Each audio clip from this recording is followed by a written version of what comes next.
வணக்கம். நாம் ஒவ்வொருவருக்கும் சுமாராக 6 to 8 மணித்தியாலங்கள் வரை உறக்கம் தேவைப்படுகின்றது. இந்த இயல்பான உறக்க சக்கரத்தை நாம் தொந்தரவு செய்வதனால் பல்வேறுபட்ட உடல் உபாதைகளுக்கும் மன அழுத்தங்களுக்கும் உள்ளாகின்றோம். எமது சாஸ்திரங்கள் மாலை நேரத்தை 4ஆக வகுத்திருக்கின்றது. 6 to 9, 9 to 12, 12 to 3, 3 to 6 அன்று.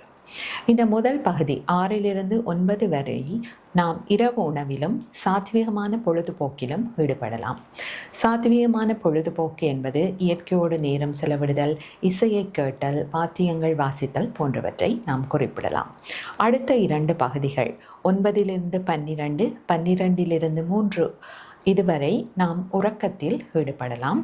3 to 6 மணிக்குள் நாம் காலையில் விழித்தெழ வேண்டும். இரவில் நாம் என்ன வகையான எண்ணங்களை சிந்தித்து கொண்டு உறங்கச் செல்லுகின்றோமோ அதுவே காலையில் முதல் எண்ணமாக உதிக்கும். ஆகவே நமது நாளை பிரார்த்தனைகள் தியானத்தோடு நிறைவு செய்வது நன்மை பயக்கும். நன்றி.